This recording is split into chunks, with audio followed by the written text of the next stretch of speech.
বন্ধুরা কেমন আছেন? নিশ্চয়ই ভালো আছেন। আজকে আমি একটা নিরামিষে এই আলু পটল পনির দিয়ে একটা তরকারি দেখাচ্ছি। পনিরটাকে কেটে নিচ্ছি। পনির যে যেরকম মাপ সেরকমভাবে কাটবে।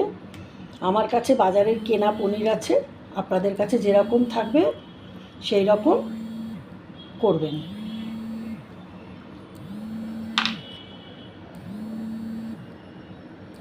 আমি কেটে নিচ্ছি। আমি একটু ছোটো পিসই করবো, তরকারিতে দেবো তো, মানে যে রান্নায় যেরকম লাগে আর কি করে। এবারে একটু এরকম করে করে কেটে নিচ্ছি। পনিরগুলোকে কেটে আমি একটু জলে দিয়ে দেবো। বাজারের কেনা পনির তো একটু গরম জল হোক ঠান্ডা জল হোক একটু দিয়ে নিলে সেটা ভালো থাকে।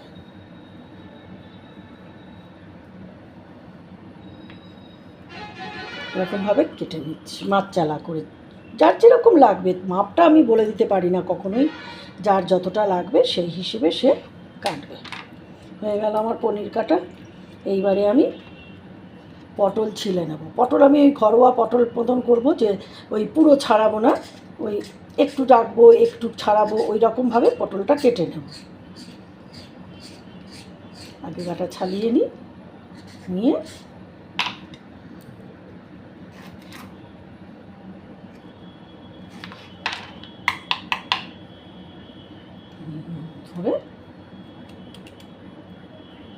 ধরে ধরে ধরে সব দেখিয়ে দিচ্ছি। হ্যাঁ, কাটাকুটি এই রকম। হ্যাঁ, একটু রেখে একটু করে, এতে পটলের স্বাদও ভালো হয় আর তরকারিতে এটা খুব ভালো যায় এই প্রসেসটা। আচ্ছা, আলু কেটে নিয়েছি। আলু আমি একটাই দিয়েছি, এটা যার যার মানে পরিমাণে। আমার আলুটা কম লাগবে তাই। পটলও কেটে নিয়েছি। পটল আমি ধুয়ে পরিষ্কার করে তারপর কেটেছি। ওদিকে পনিরও কাটা হয়ে গেল। এইবার আমি ঝটপট রান্না শুরু করে দিচ্ছি। কড়াই গরম করতে বসিয়ে দিয়েছি। কড়াইতে আমি তেল দিচ্ছি। আমি রান্নাটা আজকে অলিভ অয়েলে করছি, যে কোনো তেলেই করা যায়। আজ আমার নিরামিষের দিন, আমি একটু সাদা তেল ব্যবহার করি। তা সাদা যে কোনো তেলই ব্যবহার করা যায়।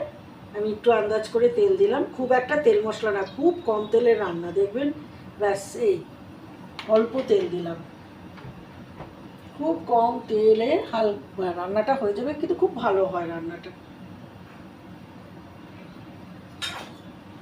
তেলটাকে এবার নাড়িয়ে দিই।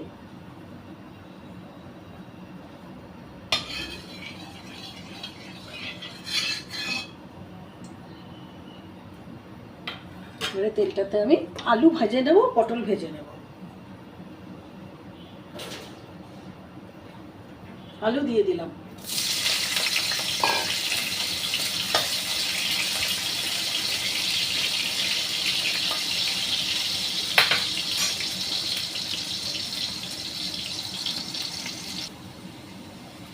আলু ভাজা হয়ে গেল, সুন্দর ব্রাউন রং ধরে গেছে।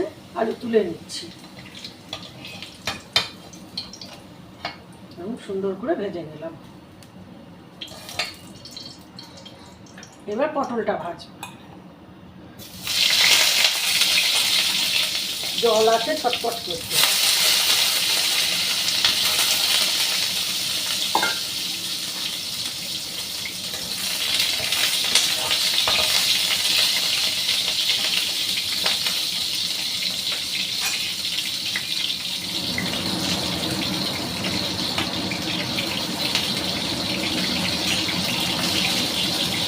এক চিমটে একটু নুনের চিনি দিলাম, আদাটা ভালো হবে। আর এক চিমটে একটু হলুদের ছিটে দিয়ে দিলাম। ঢেঁড়স পটল ঝিঙে এদের তো নিজস্ব কোনো থাকে না, কালার থাকে না, সবুজটাই হয়। তা ওটা একটু রান্না করতে গেলে একটু ছিটে রং দিলে রান্নাটা ভালো হয়, দেখতে ভালো লাগে, চেহারাগুলো ভালো হয়। দেখুন বাড়ি যাতে আমরা বুঝি না।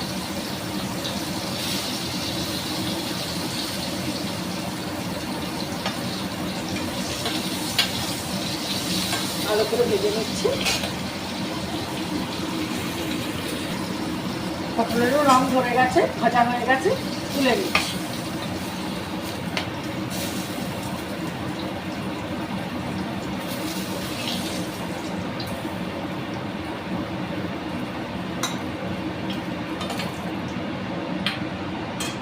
এবার গ্যাসটা একটু কমিয়ে দিলাম, হ্যাঁ, গ্যাসটা কত গরম হয়ে গেছে।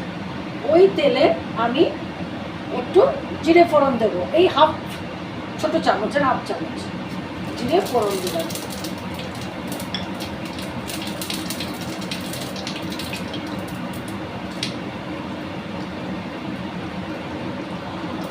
এই জিরেটা চড়বড় করতে করতে আমি এর ভিতরে পনিরটা দিয়ে দেবো।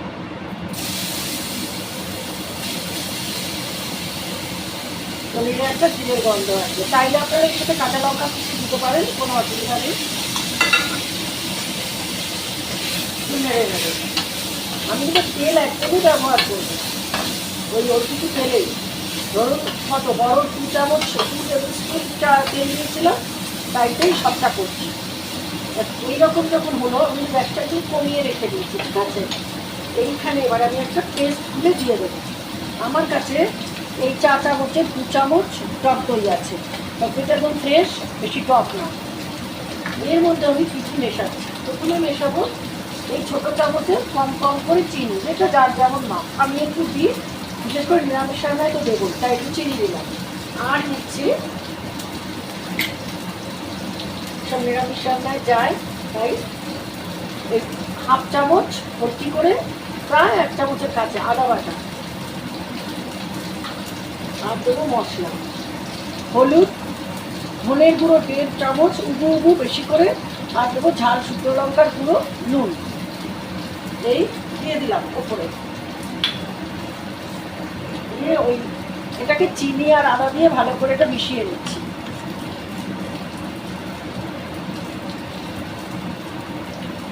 খুব আহামরি মেশানোর দরকার নেই, এসব তরকারিতে তো ওইসব ব্যাপার আমি ঢেলে দিলাম, হ্যাঁ, ঢেলে জল দিলাম,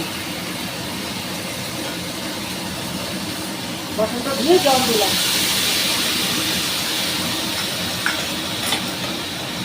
অল্প লঙ্কা দিয়ে দিলাম।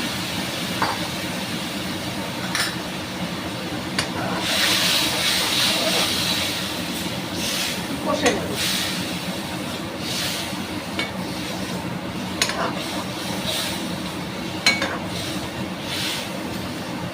এই নাড়লাম, আর কিন্তু আমি নাড়বো না, একেবারে সব একসাথে ফুটে হয়ে নেমে আসবে, আলু পটল সেদ্ধ হয়ে যাবে। এমনিতে খুবই ভালো ভেজেছি, ভাজা ভালো হলে ফুটতে তো সময় টানে না। এই ঝোলটা একটু এভাবে গ্যাসটা বাড়িয়ে দিলাম, ঝোলটা একটু মানে এটা একটু মশলার সাথে মজিয়ে দিই।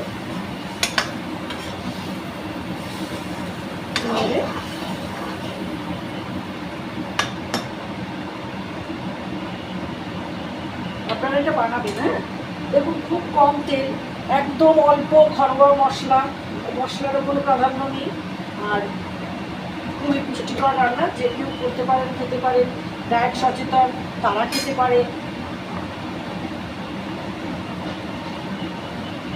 আর চটজলদি হয়ে যায়। একটু নেড়ে একটু কষিয়ে নেব, দেখবেন এইবার পটলে আমি তো ভাজলাম না, কিন্তু পনিরের রঙটা কি সুন্দর হয়েছে দেখাচ্ছে। ওই যে জিরের ওপরে দিলাম, জিরের একটা অ্যারোমা তো গেলই, এছাড়া পনিরটার কালার দেখুন, ওই তেলটার ওপর দিয়েছি, কি সুন্দর দেখতে লাগছে না। এইটাই এই রান্নাটা এরকম। মশলাটা কষে যাক, সব একসাথে দিয়ে দিয়েছি। একটু তেল ছাড়া হলে জল ঢেলে দেবো, ফুটে গেলে নামিয়ে দিলাম, ব্যাস। একটু গরম মশলা ছড়িয়ে নিরামিষি রান্না।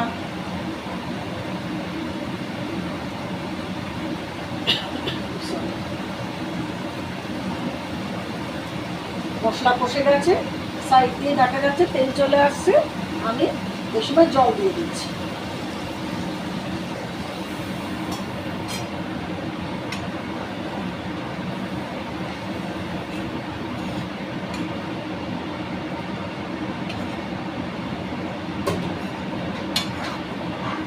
গ্যাস পুরো আঁচে আছে, হ্যাঁ, গ্যাসটা কমাইনি, কমাবো যখন বেশ ফুট খেয়ে যাবে, তখন গ্যাসটা কমাবো। ফুট খাওয়া পর্যন্ত, মানে বলক আসা পর্যন্ত ভালো করে এটা হাই ফ্লেমেই এটা এখন হবে।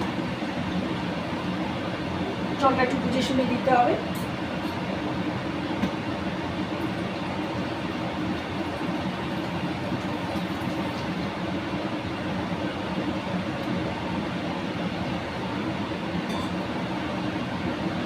এটা হোক।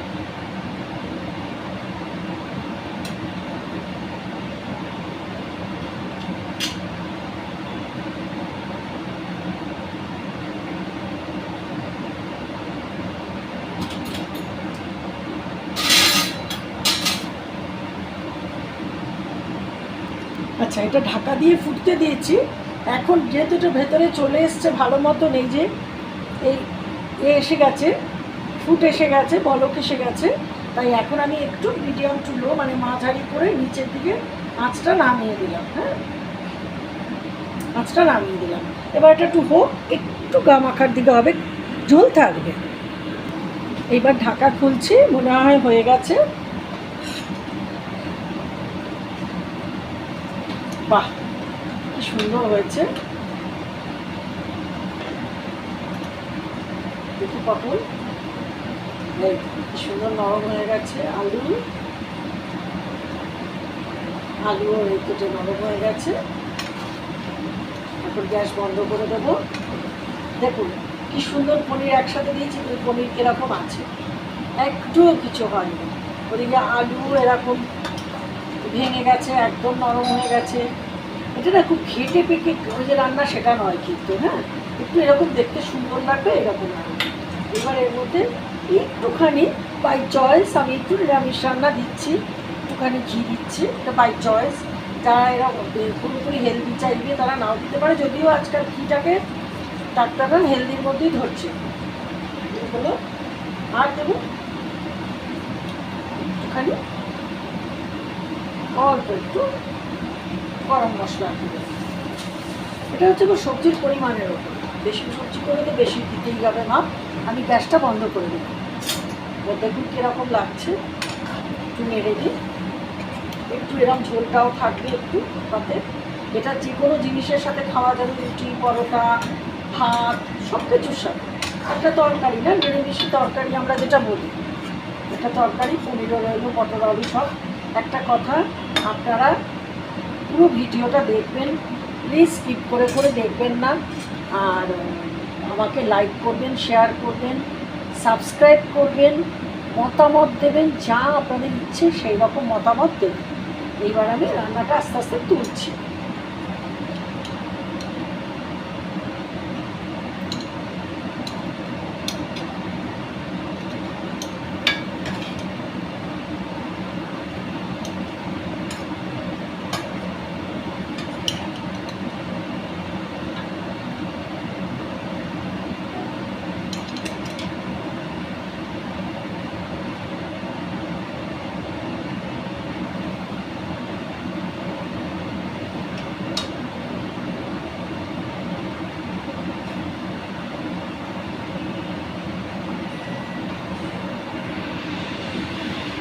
দেখুন তো কীরকম লাগছে, কীরকম হয়েছে। আপনারা কিন্তু অবশ্যই বানাবেন। হ্যাঁ, খুব ভালো থাকবেন, নিজেরা খাবেন, খাওয়াবেন। আজ আমি আসি।